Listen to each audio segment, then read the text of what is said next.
Assalamualaikum warahmatullahi wabarakatuh. Kami dari kelompok 7 ingin menjelaskan atau mempresentasikan tentang hadis maudhu, yaitu tentang pengertian, sejarah kemunculan, dan faktor yang melatar belakangnya.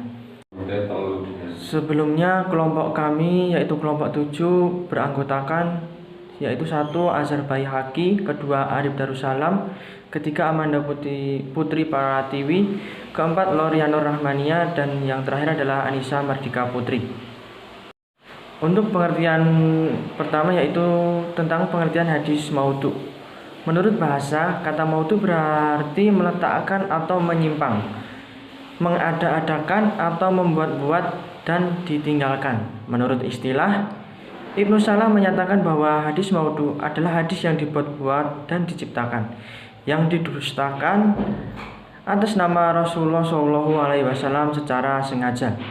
Dari pengertian di atas, maka dapat disimpulkan bahwa hadis maudhu adalah hadis yang dibuat-buat oleh pendusta dan kemudian dikatakan seolah-olah hadis tersebut memang berasal dari Rasulullah SAW. Sejarah munculnya hadis maudhu. Para jumhur ulama menyampaikan pendapat bahwa setelah peristiwa pertentangan antara pendukung Ali dan Muawiyah terkait pemilihan khalifah setelah terbunuhnya Khalifah Utsman bin Affan, hadis-hadis palsu mulai bermunculan. Hadis palsu itu disampaikan oleh kelompok penyebar bid'ah, yaitu orang-orang yang tidak mengikuti tradisi Nabi dan para sahabat. Munculnya hadis-hadis maudhu semakin banyak setelah peristiwa terbunuhnya putra Ali, Husain, yang mengakibatkan beberapa golongan muncul, yakni Khawarij, Syiah, dan golongan Sunni. Dari uraian di atas, dapat dipahami bahwasanya tidak dapat ditemukan bukti yang valid terjadinya pemalsuan hadis pada masa Rasulullah SAW. Faktor munculnya hadis maudhu, yang pertama pertentangan politik, yang kedua usaha kaum zindik, yang ketiga fanatik terhadap bangsa, suku, negeri, bahasa, dan pimpinan, yang keempat mempengaruhi kaum awam dengan kisah dan nasihat, kelima perselisihan mazhab dan ilmu kalam, keenam membangkitkan gairah beribadah, dan yang terakhir ketujuh untuk menjilat penguasa. Kemudian yaitu membedakan hadis maudhu. Ciri-ciri yang harus diperhatikan dengan seksama agar dapat membedakan mana hadis maudhu dan bukan hadis maudhu. Yang pertama yaitu pengakuan dari pembuat hadis maudhu. Yang kedua yaitu kenyataan sejarah bahwa perawi itu tidak bertemu atau tidak sezaman dengan orang yang dikatakan gurunya. Yang ketiga yaitu keadaan perawi itu sendiri terkenal dengan kedustaannya. Kemudian materi yang selanjutnya adalah mengenai ingkar sunnah. Pengertian ingkar sunnah. Ingkar sunnah adalah paham atau pendapat perorangan atau kelompok yang menolak sunnah Nabi sebagai landasan hukum Islam.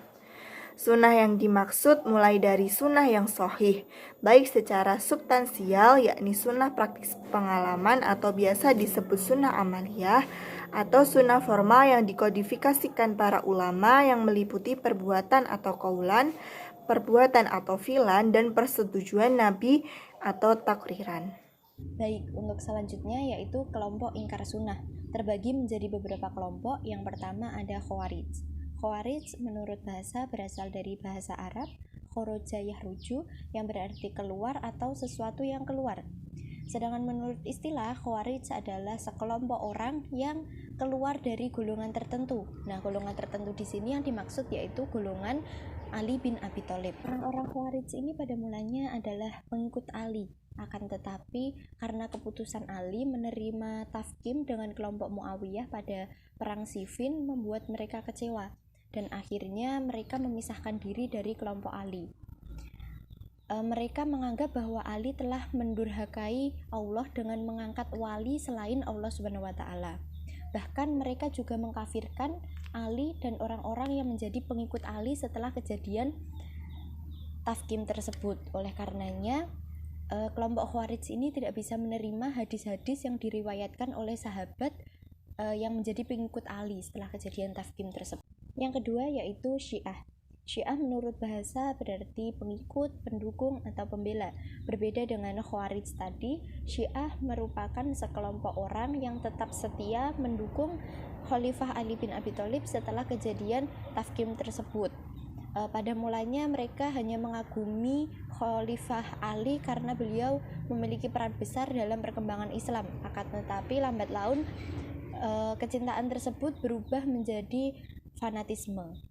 Mereka beranggapan bahwa yang paling berhak menjadi khalifah hanyalah Sayyidina Ali bin Abi Thalib saja. Hal tersebut dikarenakan Khalifah Ali merupakan Ahlul Bait, yaitu orang yang merupakan keturunan dari Rasulullah SAW. Oleh karena itu juga kelompok Syiah ini tidak menerima hadis-hadis yang diriwayatkan oleh selain Ahlul Bait. Yang ketiga yaitu Mu'tazilah. Mu'tazilah artinya sekelompok orang yang mengasingkan diri. Maksudnya yaitu mengasingkan diri dari mayoritas umat Islam. Mereka beranggapan bahwa orang yang fasik itu tidak bisa disebut dia mukmin ataupun dia kafir. Sumber-sumber mengatakan bahwa Mu'tazilah terhadap sunnah masih terdapat kerancauan. Apakah Mu'tazilah menerima sunnah keseluruhan, menolak keseluruhan, atau hanya menerima sebagian sunnah saja? Kelompok Mu'tazilah menerima sunnah seperti halnya umat Islam, tetapi mungkin ada beberapa hadis yang mereka kritik terhadap hal yang berlawanan dengan pemikiran mazhab mereka. Jadi intinya kelompok Mu'tazilah ini mereka tidak menolak hadis secara keseluruhan, tetapi hanya menerima beberapa hadis yang bertaraf mutawatir saja. Poin selanjutnya yaitu mengenai pandangan orientalis terhadap hadis atau sunnah. Pengertian orientalis. Orientalis sendiri berasal dari kata orient yang artinya timur. Dan juga orientalis sendiri dalam kajian ini merujuk kepada orang-orang yang belajar tentang budaya timur yang khususnya adalah ajaran agama Islam.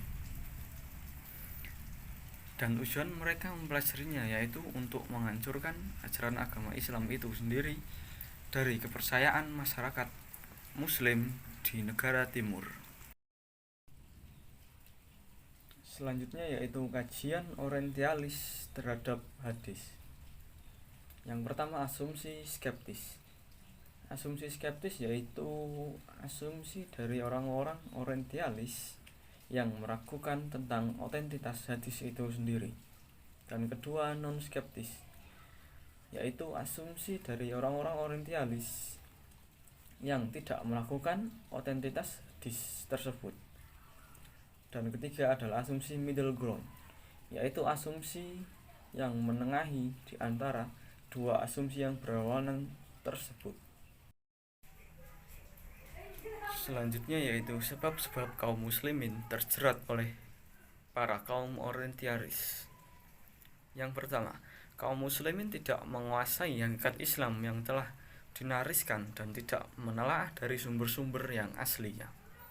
Kedua, tertipu akan sistematika ilmiah yang semu dan mengundang mereka kaum muslimin kepada konflik. Ketiga, hasrat ingin terkenal sebagai ahli fikir dan bebas sebagaimana yang didengung-dengungkan oleh para kaum orientalis. Yang terakhir, dikuasai oleh nafsu sehingga pikirannya yang sehat dapat terkalahkan dan tidak bergerak, yang hanya mengikuti atau mengekor kepada kaum orientalis. Teman yang telah mendengarkan penjelasan dari kelompok kami, kurang lebihnya mohon maaf. Wassalamualaikum warahmatullahi wabarakatuh.